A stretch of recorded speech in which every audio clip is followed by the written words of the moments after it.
श्री शिवाय नमस्तुभ्यम हर हर महादेव। तो आज का उपाय गुरुजी ने अपनी शिव पुराण की कथा में कहा था कि मान लीजिए कोई व्यक्ति इतना ज़्यादा गरीब है कि वो 5 रुपए की छोटी से छोटी सामग्री खरीदने के लिए भी 10 बार सोचता है। तो ऐसा व्यक्ति अगर ये बेलपत्र वाला उपाय करता है तो उसके जीवन में धन प्राप्ति के सारे रास्ते खुल जाते हैं और माता लक्ष्मी कृपा बरसाने लगती है।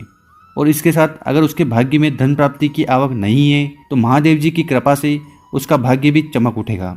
क्योंकि गुरुजी अपनी कथा में कहते हैं कि हमारा भाग्य लिखने वाले देवता होते हैं, लेकिन भाग्य को बदलने वाला अगर कोई है तो वो सिर्फ हमारे महादेव जी हैं। और दोस्तों, इसीलिए यदि आपके जीवन में दरिद्रता, दुर्भाग्य, संकट, कष्ट बहुत अधिक चल रहे हैं तो आपको इस सावन के पवित्र महीने में यह सुंदर सा उपाय अवश्य करना चाहिए। तो पूज्य गुरुजी की कथा को सुनकर ही आपको ये उपाय बहुत अच्छे से समझाएंगे। उसके पहले वीडियो को लाइक कर दें और अभी तक चैनल को सब्सक्राइब नहीं किया है तो सब्सक्राइब जरूर करें। तो गुरुजी का कहना है कि ये जो उपाय है ये आप सावन के किसी भी दिन कर सकते हो। और अगर आप सावन के विशेष दिन इस उपाय को करते हो, जैसे कि सावन का सोमवार हुआ, अमावस्या हुई, सावन का प्रदोष हुआ, सावन की शिवरात्रि हुई, तो इस दिन भी आप ये उपाय कर सकते हो। यकीन मानिए आपका जो भाग्य है वो चमक उठेगा। तो इस उपाय के लिए जो सबसे पहली सामग्री हमें चाहिए वो है बेलपत्र। तो यहाँ पर आपको 2 बेलपत्र ले लेनी है और बेलपत्र कहीं से भी खंडित नहीं होनी चाहिए और उसमें छेद भी नहीं होने चाहिए। इसके साथ जो बेलपत्र में नीचे गांठ होती है उसको भी आपको तोड़कर हटा देना है। और अगर ऐसी कोई समस्या है या ऐसी कोई परिस्थिति है कि आपके पास बेलपत्र नहीं है तो ऐसे में आप शिव मंदिर जाइएगा और शिवलिंग पर जो भी बेलपत्र समर्पित हो, चढ़ी हुई हो, उसको उठाइएगा, शुद्ध जल से धोइएगा और उसको आपको वापस अपने उपाय में उपयोग कर लेना है। तो ये भी आप कर सकते हो। इसके बाद जो अगली सामग्री आपको लेनी है वो है 1 लोटा जल। तो आपको तांबे का पात्र ले लेना है, उसमें आपको अपने घर से जल भर लेना है। इसी के साथ आपको लेना है थोड़ा सा शहद। तो 1 चम्मच शहद आप अपने साथ ले लीजिएगा। और दोस्तों, इन सभी सामग्रियों को लेकर आपको पहुंचना है शिव मंदिर। और गुरुजी कहते हैं कि इस उपाय को आप सुबह से लेकर शाम तक जब भी समय मिले आप कर सकते हैं। तो यहाँ पर आपको क्या करना है कि आपको नॉर्थ डायरेक्शन में या उत्तर दिशा की तरफ मुंह कर खड़े हो जाना है। उसके बाद जो आप पात्र लाए हैं जिसमें आप जल भर कर लाए हैं उसको आपको शिवलिंग के ऊपर समर्पित करना है, श्री शिवाय नमस्तुभ्यम का स्मरण करते हुए। और गुरुजी का कहना है कि जब भी हम शिवलिंग पर जल समर्पित करें तो हमें जल को इतनी धीरे से समर्पित करना चाहिए कि हम कम से कम 7 बार या 11 बार श्री शिवाय नमस्तुभ्यम का स्मरण कर लें। इसके बाद आपको बेलपत्र से उपाय करना है। तो क्या करिएगा कि जो 2 बेलपत्र लाए हैं उसमें से आपको 1 बेलपत्र उठाना है और बेलपत्र को सीधे हाथ में रखकर जिस भी कारण से आप ये उपाय कर रहे हैं या विशेष कोई कामना है उसका स्मरण कर लेना है। अगर आप धन प्राप्ति के लिए उपाय कर रहे हैं तो आपको स्मरण कर लेना है, या अगर आप व्यापार वृद्धि के लिए उपाय कर रहे हैं या नौकरी के लिए उपाय कर रहे हैं तो किसी भी प्रकार का आप उपाय कर रहे हैं उसका स्मरण कर आपको बेलपत्र माता अशोक सुंदरी वाली जगह पर समर्पित कर देनी है। और यहाँ पर जो माता अशोक सुंदरी की जगह होती है वो दोनों जलाधारी के बीच में होती है। एक साइड गणेश जी होते हैं, दूसरे साइड कार्तिकेय जी होते हैं। तो इसके बीच में जो मोटी सी लाइन है वही माता अशोक सुंदरी वाली जगह है। तो यहाँ पर आपको वो 1 बेलपत्र समर्पित कर देनी है। और यहाँ पर आपको ध्यान रखना है कि जो बेलपत्र आप यहाँ पर समर्पित करो उसकी जो डंडी होगी वो जलाधारी की ओर होगी और जो बड़ी पत्ती होगी वो शिवलिंग की ओर होगी। और यहाँ पर आप बेलपत्र समर्पित करो तो जो बेलपत्र का चिकना भाग है तो वो माता अशोक सुंदरी वाली जगह को टच कर रहा हो, इस तरह से आपको बेलपत्र समर्पित करनी है। क्योंकि बेलपत्र में 2 साइड होती है, एक चिकनी और खुरदरी। तो आपको उल्टा बेलपत्र समर्पित करना है ताकि जो चिकनी साइड है वो माता अशोक सुंदरी को टच हो। अब इसके बाद क्या करना है कि जो शहद आप अपने साथ लेकर आए हो उसका उपाय करना है। तो उस शहद को आपको अपनी अनामिका उंगली में ले लेना है। अनामिका उंगली में लेने के बाद क्या करिएगा कि जो एक और बेलपत्र था उस पर आपको ओम लिखना है। कहाँ पर लिखना है? तो जो बीच की पत्ती होती है, बड़ी पत्ती होती है, उस पर आपको अपनी अनामिका उंगली से ओम लिख देना है। इसके बाद जो नीचे जो 2 पत्ती होती है उस पर आपको बिंदी लगा देनी है शहद की।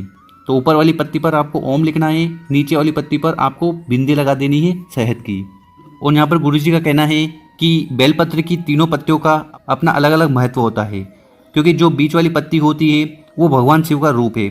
उसी प्रकार जो नीचे 2 पत्तियां होती है वो एक पत्ती माँ पार्वती जी के नाम पर और दूसरी पत्ती भगवान गणेश जी को मानी जाती है। इसके बाद क्या करिएगा कि जिस बेलपत्री पर आपने ओम बनाया था और 2 बिंदी लगाई थी उस बेलपत्र को आपको अपने सीधे हाथ में रख लेना है। उसके बाद उसको शिवलिंग के ऊपर समर्पित कर देना है।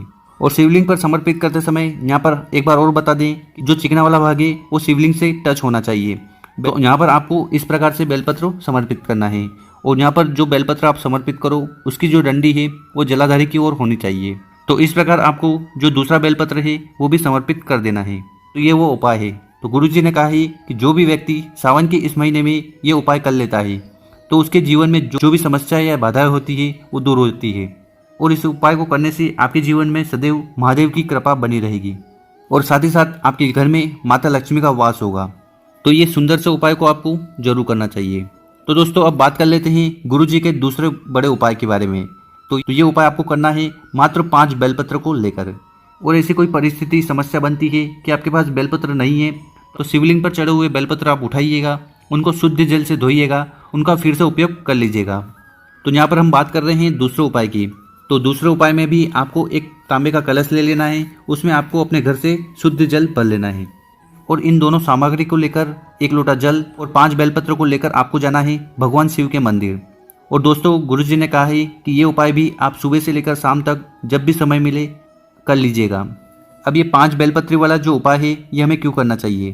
तो गुरुजी का कहना है कि ये उपाय इतना चमत्कारी है कि इस उपाय को करने से आपके जीवन में जो भी मनोकामना है जो कई दिनों से पूर्ण नहीं हो रही है और माता लक्ष्मी का वास आपके घर में नहीं है तो इस उपाय को कर लेना चाहिए। इसके साथ अष्टलक्ष्मी की प्राप्ति भी आपको ये उपाय करवाएगा। अब शिव मंदिर में पहुंचकर फिर से आपको नॉर्थ डायरेक्शन में मतलब कि उत्तर दिशा की तरफ मुंह कर खड़े हो जाना है। जल का पात्र आप अपने साथ लाए हो उससे आपको शिवलिंग के ऊपर जल को समर्पित करना है। और जल को समर्पित करते समय श्री शिवा नमस्तुभ्यम का स्मरण करना है और जल की धारा आपको धीरे धीरे शिवलिंग के ऊपर समर्पित करना है। अब क्या करिएगा कि जो 5 बेलपत्र आप लाए हो उसको आपको सीधे हाथ में रख लेना है और बेलपत्र कुछ इस प्रकार रखिएगा, एक के ऊपर एक बेलपत्र आपको रखना है। और उसके बाद महादेव जी से अपने जीवन में चल रही समस्याओं को दूर करने के लिए, अपने जीवन में जो धन की समस्या चल रही है जिसकी वजह से आप कार्य नहीं कर पा रहे हैं या किसी भी कामना है उसको दूर करने के लिए महादेव जी से हाथ जोड़कर प्रार्थना कर लेनी है। और ये जो 5 बेलपत्र आपके हाथ में है इसको आपको शिवलिंग के ऊपर समर्पित कर देना है श्री शिवाय नमस्तुभ्यम का स्मरण करते हुए। और यहाँ पर हम बता दें कि जब भी शिवलिंग पर बेलपत्र समर्पित करें तो उसका जो चिकना वाला भाग है बेलपत्र का वो शिवलिंग से टच होना चाहिए। तो इस तरह से शिवलिंग पर हमें बेलपत्र को समर्पित करना चाहिए। और यहाँ पर जो बेलपत्र की डंडी है वो जलाधारी की ओर होनी चाहिए। तो इस प्रकार से आपको ये जो 5 बेलपत्र है एक साथ समर्पित कर देना है शिवलिंग के ऊपर। तो ये उपाय करके देखिएगा। तो सावन के महीने में ये उपाय करना है। इसके बाद आपके जीवन में जो भी समस्या है जो भी कामना है वो परिपूर्ण होगी। तो गुरुजी ने अपनी कथा में ये जो उपाय है इनको बहुत ही विशेष बताया है। अगर इन उपाय को आप करते हो तो आपके घर में धन दौलत व्यापार नौकरी जैसी भी समस्या है वो खत्म होगी।